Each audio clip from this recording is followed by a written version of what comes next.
दोस्तों नमस्कार, मैं अजय पत्रकार। मानना पड़ेगा योगी को।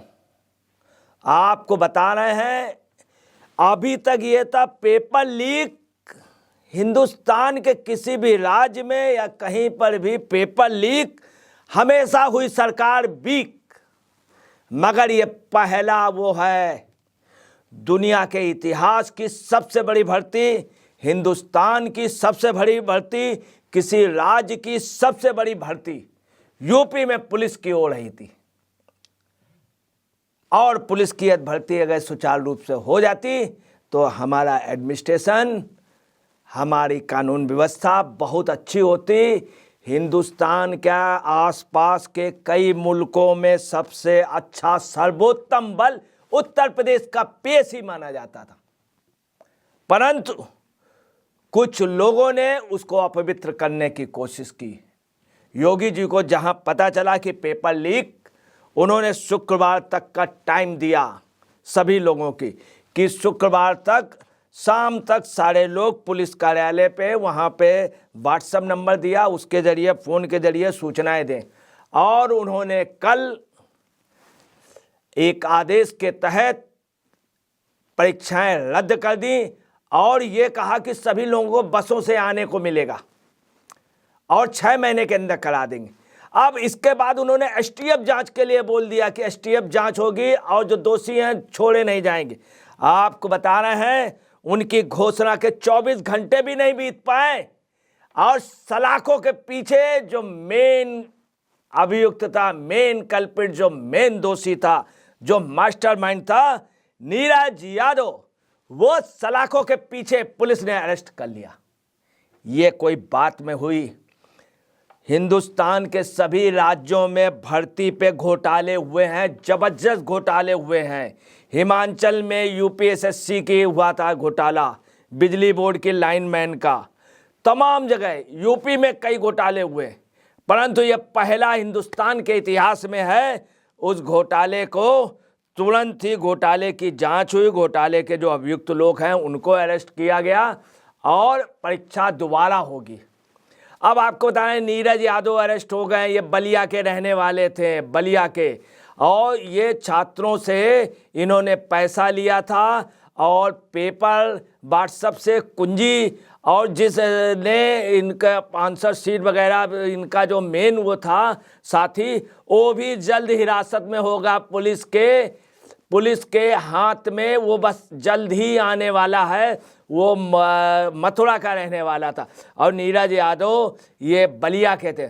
इनके पीछे बहुत बड़ी एक राजनीतिक पार्टी के लोग लगे थे और एक राजनीतिक पार्टी से इनके सब रिश्तेदार और पूरी उनकी बैकिंग थी। लास्ट तक नीरज यादव को बचाने की कोशिश की गई और योजनाबद्ध तरीके से, मैं आपको बतला दूं, परंतु ऐसा कुछ भी नहीं होगा। 48 लाख लोगों ने किया था, 48 लाख लोगों ने। हिंदुस्तान की पहली भर्ती थी कि यूपी में पुलिस का, और पता चला लक्षद्वीप से, अंडमान निकोबार द्वीप समूह से, बंगाल से, न्यूमोर द्वीप से तक लोग आए थे। जम्मू कश्मीर से, अनंतनाग से लोग आए थे और कारगिल से, लद्दाख से, तमाम जगह से लोग भर्ती आए थे। सभी को चांस मिलता है यूपी पुलिस में, मगर ये देश का दुर्भाग्य था कि कुछ लोग योजनाबद्ध तरह से अच्छी भर्ती नहीं होना देना चाहते। मगर योगी जी ने कहा कि नहीं, ये भर्ती हो के रहेगी, 6 महीने के अंदर मैं दोबारा परीक्षा कराऊंगा। एक एक अभ्यर्थी को कोई पैसा नहीं पड़ेगा, उसको बाकायदे परीक्षा केंद्र तक आने के लिए मैं व्यवस्था करूंगा अपने संसाधनों से, ये योगी जी ने कहा। और 24 घंटे के पहले मैं आपको क्लियर कर दूं कि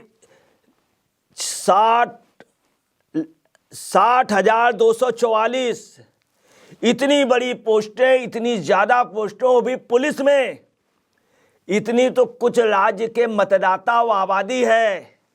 आप समझ लीजिए, हिंदुस्तान के आसपास कई देशों में इतनी बड़ी, या पूरे दुनिया में किसी भी मुल्क में इतनी वैकेंसी एक साथ नहीं निकली हैं। एक साथ एक दिन में सिलेक्शन अब संभव नहीं है। सिलिकॉन वैली में लोग निकाले जा रहे हैं, पूरे दुनिया में लोग निकाले जा रहे हैं, और भारत में यूपी और योगी लोगों को रख रहे हैं। 1 लाख नहीं, आधे लाख से ऊपर। अगर 60,244 इन लोगों की अभी भर्ती हो जाती और भी भर्तियां खुलती हैं, आपको बता रहे हैं लगभग उनका लक्ष्य 10 लाख लोगों का, 10 लाख लोगों को नौकरी देना मतलब दुनिया का एक बहुत बड़ा रिकॉर्ड है। लोग निकाले जा रहे हैं, वो रखने के लिए सोच रहे हैं। और आपको बतला दें इसमें एक चीज़ और है कि इतनी बड़ी वैकेंसी आप समझ लीजिए निकल रही थी, पेपर लीक का मुख्य आरोपी वो अरेस्ट हो गया, और इसमें भी कुछ लोग लगे थे। और इसके पहले एसपी ने 2 जिलों में छापे मारे, 2 जिलों के लोगों को पकड़ा गया, दोनों के वो पकड़े गए।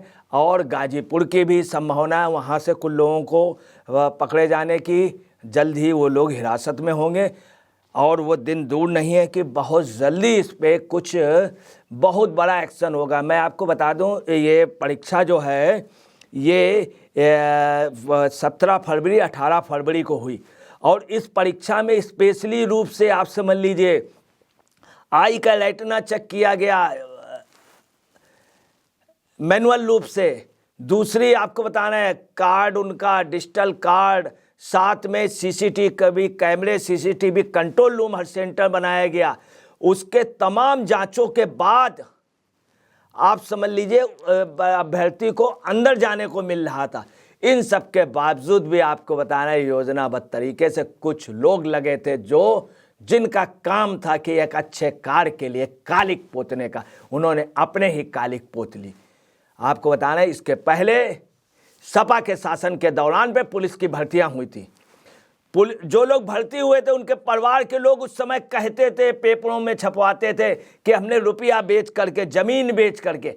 और बताना है कि सपा के शासन में जिस बिरादरी को सबसे ज़्यादा लोग कहते थे उन्हीं से पैसा लिया गया था, उन्हीं से ज़मीनें ली गई थी। और ज़मीन के मतलब ज़मीन बेच के जब बसपा का शासन आया तो उन लोगों को हटा दिया गया। वो लोग रोते थे, उनके परिवार रोते थे कि मैंने पैसा भी दिया, बड़ी मुश्किल से हुआ। आज पता चला कि हमारा लड़का जो है सस्पेंड हो गया, आज उस पर सारी भर्तियां वो हो गई। मगर आपको बताना ऐसा कुछ भी नहीं हुआ। हिंदुस्तान के इतिहास में मौजूदा वक्त ये ऐसी वैकेंसी जहां पैसा नहीं चला, कोई दाग नहीं लगा, कोई भी भर्ती में नहीं। मगर ये पेपर लीक कराने वाले गिरोह, जिनको एक राजनीतिक पार्टी विपक्ष के उनका संरक्षण है, और वो नीरज यादव इतने तमाम अपने आकाओं के साथ बड़े बड़े नेताओं की बैकिंग के बाद भी उसको धर दबोचा गया। ये एक अच्छी बात है। आपको बतलाना है कि इतने घोटाले हुए। कर्नाटक में जब कांग्रेस सरकार रही उसने जबरदस्त घोटाले किए। मध्य प्रदेश में जबरदस्त घोटाले कमलनाथ के समय हुए, जबरदस्त घोटाले हुए। राजस्थान में गहलोत साहब ने तो सीमाएं क्रॉस कर दी, इतने हुए।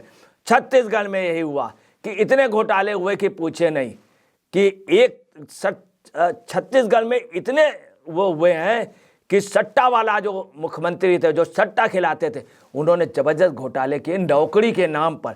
लालू ने तो लोगों की जमीनें ले ली नौकरी के नाम पे कि रेलवे में नौकरी दे देंगे। बाद में पता चला कि पेंटी कार में उन्हें नौकरी मिली थी थोड़े दिन के कॉन्ट्रैक्ट बेसिस पे। उनकी ज़मीन भी चली गई, जायदाद चल गई, लालू के पास इतनी प्रॉपर्टी हो गई, और प्रॉपर्टी को उन्होंने बेच करके ये हुआ है। अभी तक लोग ये करते रहे, पैसे लेते रहे। जब भी भर्ती हुई है तो करोड़ों रुपया लिया गया। मगर यह इतिहास का पहला वो है कि आपको बताना है योगी के समय किसी से पैसा नहीं लिया गया, किसी से कुछ नहीं। ये पेपर लीक वाले जो हैं वो सलाखों के पीछे पहुंच गए हैं।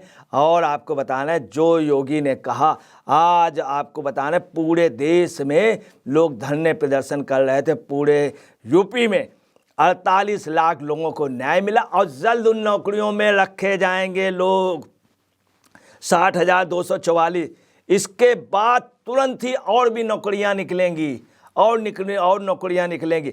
एसटीएफ को ही जांच दी गई थी। अब एसटीएफ ने आप समझ लीजिए धर दबोचा, और वो दिन दूर नहीं है जब पूरा दूध का दूध पानी पानी हो गया है। सबसे अच्छी बात ये रही कि जांच इतने अच्छे ढंग से हुई, किसी को प्रताड़ित नहीं किया गया, कोई भी व्यक्ति जो इनके इसमें इन्वॉल्व नहीं था उसको प्रताड़ित नहीं, बहुत अच्छे रंग से, कहीं थर्ड डिग्री का यूज नहीं हुआ और दूध का दूध, पानी का पानी कर दिया गया।